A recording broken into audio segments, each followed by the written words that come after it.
अध्यक्ष महाराज, महाराष्ट्र एकत्रीकरणाच्या नंतर आपण ठरलेलं होतं की कमीत कमी 2 महिने या अधिवेशन नागपूरमध्ये व्हावं. पण ठीक आहे, आमचे मित्र ज्यावेळेस विरोधी पक्ष नेते होते त्यावेळेस ते 2 महिन्याचे करायचे, 1 महिन्यात अधिवेशन व्हायचं. पण मला असं वाटतं अध्यक्ष महाराज की आपण आज पुरवणी मागण्या हे पण सादर करून म्हणजे आज मांडलेलं जायचं अध्यक्ष महाराज, आणि सगळे बिलं पण आहे. अध्यक्ष महाराज, सरकारला एवढी घाई काय इथून पळून जायची? आपलं मी एक पेपरला बातमी वाचली होती की आचारसंहिता लागतील, हे लागतील.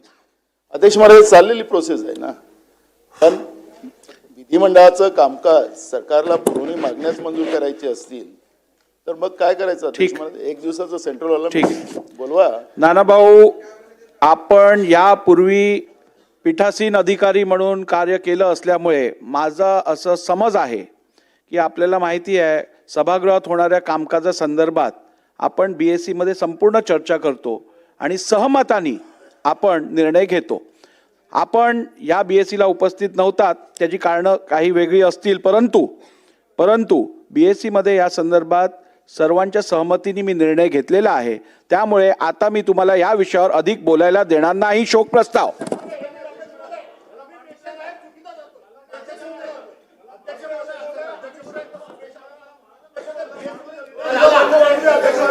बसून घ्या. भास्कररावांना बोलू द्या. बसून घ्या. बोला. सन्माननीय अध्यक्ष महोदय, ही गोष्ट खरी आहे की BSc मध्ये चर्चा होत असताना जे होणारे निर्णय आहेत हे सर्वसाधारणपणे युनॅनिमसली व्हावेत अशा प्रकारची अपेक्षा असते. हे मी मान्यच करतो. दुसरी गोष्ट, मला हाही नियम माहीत आहे की सर्वसाधारणपणे BSc मध्ये झालेली चर्चा येऊन बाहेर बोलायचं नसतं, हेही मला माहिती आहे. तरी मी बोललोय, हेही मी मान्य करतो. मी कधी आयुष्यात खोटं बोलत नाही. पण अध्यक्ष महोदय, आपण असा मेसेज आमच्या समोर पाठवतोय. सन्मान्य सदस्य नानाभाऊ पटोले यांनी जो मुद्दा उपस्थित केला की हे अधिवेशन विदर्भाचं असल्यामुळे विदर्भ करारानुसार व्हायला पाहिजे, हा त्यांचा प्रमुख मुद्दा. ठीक आहे, त्याच्यावर आपण निर्णय देणार. पण आपण असा मेसेज पाठवला की आम्ही तिथं या सगळ्या गोष्टीला मान्यता दिलेली. आम्ही आमचं मत तिथं मांडलेलं आहे की 8 ते 19 पर्यंत व्हावं, हा आम्ही आग्रह केला. एखादा आठवडा अधिक वाढवा म्हणून आग्रह केला. निर्णय झाला इथपर्यंत ठीक आहे, परंतु तुम्ही आमच्याबद्दल संशयाचं वातावरण निर्माण करू नये असं मला म्हणायचं. ठीक आहे सर. अध्यक्ष महोदय, आमचे मित्र नानाभाऊ हे पीठासीन अधिकारी होते. ते असं म्हणतात घाईघाईने तुम्ही पुरवणी मागण्या टाकताय, घाईघाईने तुम्ही अध्यादेश टाकताय, घाईघाईने तुम्ही विधेयकं टाकतायत. पीठासीन अधिकारी म्हणून त्यांना हे नक्की माहिती आहे की अधिवेशनाच्या पहिल्या दिवशीच आपण नेहमी पुरवणी मागण्या दाखवतो, चर्चा नंतर होते. पहिल्या दिवशीच जे विधेयकं आपल्याला त्या ठिकाणी मान्य करायची आहेत त्याचं इंट्रोडक्शन पहिल्या दिवशीच होतं आणि अध्यादेश तर पहिल्या दिवशी दाखवले पाहिजेत, हा नियम आहे. त्यामुळे यात कुठेही आपण गेल्या 25-50 वर्षातलं कुठल्याही अधिवेशनाचा पहिला दिवस काढला यापेक्षा वेगळा अजेंडा आपल्याला कधीच दिसणार नाही. त्यामुळे मला असं वाटतं की ही भावना आमची पण आहे की अधिवेशन जास्तीत जास्त झालं पाहिजे. आणि तुम्हाला सांगतो की गेल्या 25 वर्षामध्ये सर्वात जास्त अधिवेशन मी मुख्यमंत्री असतानाच नागपुरात चाललं आहे आणि पुढेही चालेल. आता आपल्यालाच माहिती आहे आचारसंहिता आहे, पुढे कधी आचारसंहिता होऊ शकते हे आपल्याला माहीत नाही. पण ती जी काही इंडिकेशन परवाच्या प्रेस कॉन्फरन्समध्ये आपल्या इलेक्शन कमिशनने दिले म्हणून आपण त्या दिवशी विचार केला आणि 2 दिवस म्हणजे पहिला आठवडा आणि प्लस 2 दिवस 10च्या ऐवजी 7 दिवस होत आहे. हे पुढच्या वर्षी कॉम्पन्सेट करून टाकू, काळजी करू नका.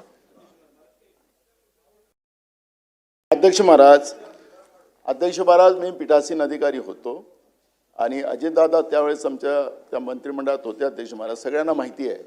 मी ते पण होते. अध्यक्ष महाराज यावेळेस, कारण की मी आज मी सभागृहाचा प्रमुख म्हणून म्हणजे तुम्ही त्यावेळेस मी निर्णय करायचा की नाही असं नाही होणार, अधिवेशन इतका कालावधी चाललाच पाहिजे, ही भूमिका मांडायची. मी यांचं ऐकून नाही घ्यायचं अध्यक्ष महाराज.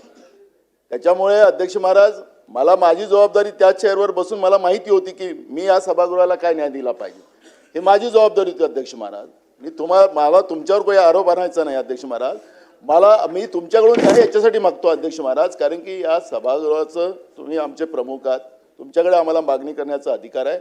अध्यक्ष महाराज, माझी विनंती आपल्याला, मी काही आदेश सूचना नाही करत अध्यक्ष महाराज, हे अधिवेशन कृपया विदर्भासाठी आपण वाढवून द्यावा सरकारला आणि त्या पद्धतीची भूमिका आपण मांडावी असं माझं मत आहे. मुख्यमंत्री मोदयांनी म्हटलं मला काही विरोध करायची गरज नाही, मला पाहिजेच अधिवेशन विदर्भात असं ते म्हणाले. ठीक आहे, कामकाज तुम्ही- पुढे जाऊ दे. तुम्ही अध्यक्ष महाराज आम्हाला न्याय द्या, ही भूमिका आमची आहे. गरज पडल्यास विचार करू. अध्यक्ष महोदय, एक रेकॉर्ड मला क्लिअर केला पाहिजे. नाना भाऊंचा अधिवेशनाकरता किती आग्रह असला तरी नाना भाऊ त्या काळामध्ये 3 आणि 5 दिवसाचेच अधिवेशन मुंबईचे झाले. नाही, मुंबईचे बाकी राज्यात चालू होते. बाकी राज्यात कोरोना नव्हता का? बाकी राज्यात 15-15, 20-20 दिवस चालायचे. महाराष्ट्रामध्ये 3 आणि 4 दिवस अधिवेशन चाललं.